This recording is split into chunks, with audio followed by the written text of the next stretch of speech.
Hello students, welcome to my channel easy learning accounts. आज के इस वीडियो में हम चैप्टर रेक्टिफिकेशन ऑफ एरर को ही आगे बढ़ाएंगे और टू मोर एरर्स के बारे में पढ़ेंगे of the two sided errors. उसमें पहला है हमारा एरर ऑफ प्रिंसिपल्स, दूसरा है एरर ऑफ ओमिशन।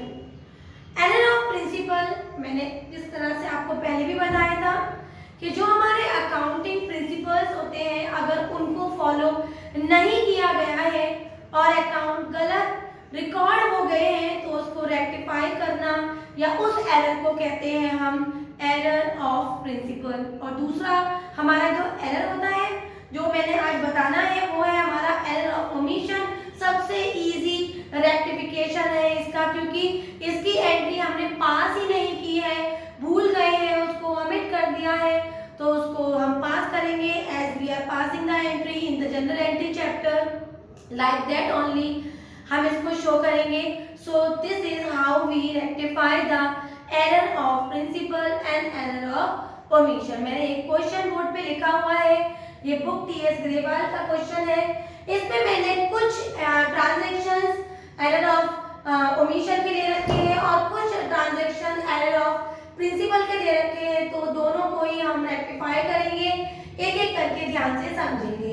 मैं एक बार और आपको प्रिंसिपल्स कराने से पहले या रेक्टिफाई कराने से पहले आपको बता देती हूँ कि बच्चों रेक्टिफाई करना टू साइड एरर में बिल्कुल टिपिकल नहीं होता, क्योंकि जहां पर हमने गलत दे दिया है बस उससे लेकर हमें सही जगह पर एंटर करना होता है, और कहीं हमने गलत ले लिया है अमाउंट तो उसको देकर भी हम उसको रेक्टिफाई कर सकते हैं। एक चीज और मैं आपको बता देती हूँ, जो हमारा एरर ऑफ प्रिंसिपल है ये कभी भी हमारे ट्रायल बैलेंस को इफेक्ट नहीं करता। और दूसरी बात जो हमें याद रखनी है वो ये है, एरर ऑफ प्रिंसिपल बेसिकली हमने एक जनरल का कॉन्सेप्ट पढ़ा था जिसमें हमने बताया था कि जब हमारे एक्सपेंडिचर दो तरीके के होते हैं, एक होता है हमारा रेवेन्यू एक्सपेंडिचर और एक होता है हमारा कैपिटल एक्सपेंडिचर। तो कैपिटल एक्सपेंडिचर में कंसर्न एक्सपेंडिचर को हमेशा डेबिट कर देते हैं। फॉर एग्जांपल अगर मैंने बिल्डिंग में कुछ चीजें परचेज की तो बिल्डिंग के लिए खर्चा कर रहे हैं, तो क्योंकि ये कैपिटल एक्सपेंडिचर है तो मैं बिल्डिंग को ही डेबिट करेंगे। सिमिलरली अगर बिल्डिंग के ऑफिस का कोई खर्चा किया है तो ऑफिस को या बिल्डिंग को डेबिट कर देंगे। तो इस तरह से कंसर्न जो हमारा कैपिटल एक्सपेंडिचर है उसे डेबिट करते हैं। तो ये एरर ऑफ प्रिंसिपल बेसिकली हमें ये आइडेंटिफाई कराता है कि ये जो एक्सपेंडिचर है ये कैपिटल एक्सपेंडिचर है या रेवेन्यू एक्सपेंडिचर। तो गलती से अगर हम रेवेन्यू एक्सपेंडिचर को दे गए हैं तो उसको रेक्टिफाई करने के लिए हम कैपिटल एक्सपेंडिचर को पुट करेंगे, या ले लिया तो वाइस वर्सा अपोजिट कर देंगे। लेकिन याद रखेंगे कि एक्चुअल में इसकी एंट्री कैपिटल एक्सपेंडिचर के अकॉर्डिंग क्या होनी चाहिए थी और उन्होंने कर क्या दिया है। तो वही कॉन्सेप्ट, जहां गलत दे दिया है उसे वापस ले लेंगे, जहां से गलत ले लिया है उसे हम रिटर्न करेंगे। इसी कॉन्सेप्ट को लेकर इस क्वेश्चन को हम सॉल्व करेंगे। तो पहला पॉइंट है wages paid for the construction of office debited to the wages account. अगर हम ऑफिस का कंस्ट्रक्शन कर रहे हैं तो इसका कैपिटल एक्सपेंडिचर बिल्डिंग पे बेस्ड है, क्योंकि ऑफिस एक बिल्डिंग के अंदर ही होता है। तो इसकी जो एक्चुअल एंट्री रहेगी बच्चे वो होगी हमारी building account debit to cash account, क्योंकि यहाँ पर मैं एक्सपेंसेस कर रही हूँ, राइट। लेकिन इन्होंने किया क्या, इन्होंने डेबिट कर दिया वेजेस को, मतलब डेबिट करना था बिल्डिंग को, उन्होंने डेबिट कर दिया वेजेस को। तो वेजेस से कह के वापस ले लेंगे और बिल्डिंग को दिलवा देंगे। तो एंट्री होगी हमारी building account debit to wages account being entry rectified, और अमाउंट आ जाएगा हमारा 20,000 और 20,000। इस तरीके से सेकंड एंट्री भी देख लेते हैं। Cartage paid for the newly purchase furniture, मैंने नया फर्नीचर परचेज किया है, उसके लिए मैंने एक कैपिटल एक्सपेंडिचर किया है वो कार्टेज का, और हमने उसको पोस्ट कर दिया डेबिट में कार्टेज अकाउंट। एक्चुअल में वही चीज मैं रिपीट कर रही हूँ बेटा कि अगर हमारा प्रिंसिपल ये वाला फॉलो कर रहे हैं कि कैपिटल एक्सपेंडिचर को हमेशा डेबिट करेंगे और रेवेन्यू एक्सपेंडिचर को हम वो कंसर्न नेम नहीं दिखाएंगे। फॉर एग्जांपल अगर मैंने वेजेस पे किए किसी कंस्ट्रक्शन में पे कर रहे हैं, डेबिट हम उसको करते हैं। ऑफिस में खर्चा किया तो बिल्डिंग को डेबिट करेंगे, राइट। फर्नीचर पे खर्चा किया, फर्नीचर के अंदर कार्टेज, कैरेज, व्हाटएवर इंस्टॉलेशन, इस टाइप का खर्चा किया तो उस कंसर्न एसेट को डेबिट करते हैं। इसको भूलिएगा नहीं, क्योंकि ये कॉन्सेप्ट हमने जनरल में ही पढ़ा था।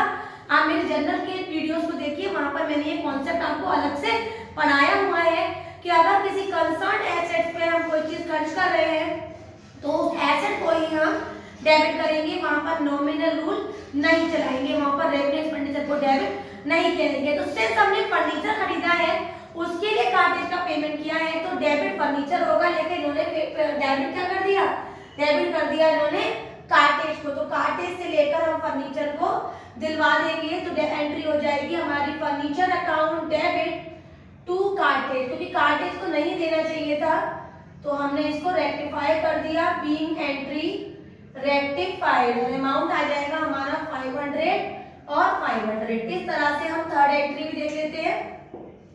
थर्ड एंट्री में है 5000 paid for the construction of machinery debited to the wages account. अरे हमने बिल्डिंग का या मशीनरी का कंस्ट्रक्शन करा रहे हैं, उसमें कोई भी खर्चा करें वो कैपिटल एक्सपेंडिचर में आएगा तो कंसर्न एसेट को डेबिट करेंगे। तो मशीनरी को डेबिट करेंगे और उन्होंने डेबिट किसको कर दिया, वेजेस को। तो वेजेस से लेकर मशीनरी को वापस दिलाएंगे। Machinery account debit to wages account being entry rectified. एक बार ध्यान से आपने गौर की होगी तो बराबर कैपिटल एक्सपेंडिचर और रेवेन्यू एक्सपेंडिचर पे बेस्ड ही हमारा ये प्रिंसिपल है, तो इसी पर बेस्ड हम सारी एंट्री करते चले जाएंगे। अब फोर्थ से जो मैंने एंट्री लिखी हुई है बच्चों, वो है हमारी entry of error of omission. मैंने आपको बताया था सबसे इजीएस्ट रेक्टिफिकेशन है, क्योंकि जो एंट्री हुई नहीं है उसको जनरल की तरह सिंपल पास कर दूं तो वो एंट्री हमारी रेक्टिफाई हो जाएगी। अगर मैंने कोई काम किया ही नहीं है उसे कर दूं तो एंट्री रेक्टिफाई अपने आप हो जाएगी। तो credit sale of 5000 to Ram omitted to be recorded, तो एंट्री बन जाएगी Ram debit to sales account being entry rectified, क्योंकि ओमिट हो गई थी और मैंने उसको अब रेक्टिफाई कर दिया। ₹5000 एंड 5000। सबसे इजी अगर कोई रेक्टिफिकेशन है तो वो एरर ऑफ ओमिशन का ही है, क्योंकि उसमें एंट्री हुई नहीं होती है तो जनरल की तरह बस एंट्री को हमें पास करना होता है। नेक्स्ट है हमारा goods of ₹2000 taken by the proprietor for the personal use omitted to be recorded. अरे ओमिट हो गया तो हम कर देते हैं ड्राइंग्स अकाउंट डेबिट। और क्या लिया है प्रोप्राइटर ने, गुड्स लिया है तो टू परचेज अकाउंट कितने रुपए का बेटा, 2000 बीइंग गुड्स, या गुड्स को लिखेंगे बीइंग एंट्री रेक्टिफाई लिखेंगे। रेक्टिफिकेशन में सारे नरेशन आप कॉमन लगाइए, बीइंग एंट्री रेक्टिफाई, ज्यादा लंबे नरेशन लिखने की कोई भी जरूरत नहीं है। अब लास्ट एंट्री देख लेते हैं, हमारा लास्ट पॉइंट क्या कह रहा है। लास्ट पॉइंट हमें बता रहे हैं a credit sale of old furniture to Mahesh. मैंने ओल्ड फर्नीचर बेचा है किसको, महेश को, 500 ओमिटेड टू बी रिकॉर्डेड, और इसको रिकॉर्ड करना भूल गए हैं तो हम रिकॉर्ड कर लेते हैं Mahesh debit to furniture account being entry rectified. इसको हम लॉन्ग नरेशन भी लिख सकते हैं, being the entry omitted now rectified, being entry omitted now rectified भी लिख सकते हैं, तो कोई प्रॉब्लम नहीं है। अगर आप बीइंग एंट्री रेक्टिफाइड लिख रहे हैं नो प्रॉब्लम, अगर आप लिख रहे हैं being entry omitted now rectified तो वो भी बिल्कुल ठीक है, जो आपका मन हो इस तरह से नरेशन लगाइए। और इस तरह से हमने error of principle and error of omission आज फिनिश किया। अब इस चैप्टर में केवल एक ही एरर हमारा बचा है, वो है हमारा एरर ऑफ कमीशन। उसको हम कल पढ़ेंगे और चैप्टर को कल वाइंड अप करेंगे। अगर आज का ये क्वेश्चन जिसमें हमने दो तरीके का एरर पढ़ा, error of principal which is based on the capital expenditure and the revenue expenditure of error of omission जिसमें एंट्री हुई नहीं है, आपको समझ में आया हो, सारे पॉइंट क्लियर हो गए हो, तो मेरी वीडियो को लाइक करें, शेयर करें और मेरे चैनल को सब्सक्राइब जरूर करें। Thank you.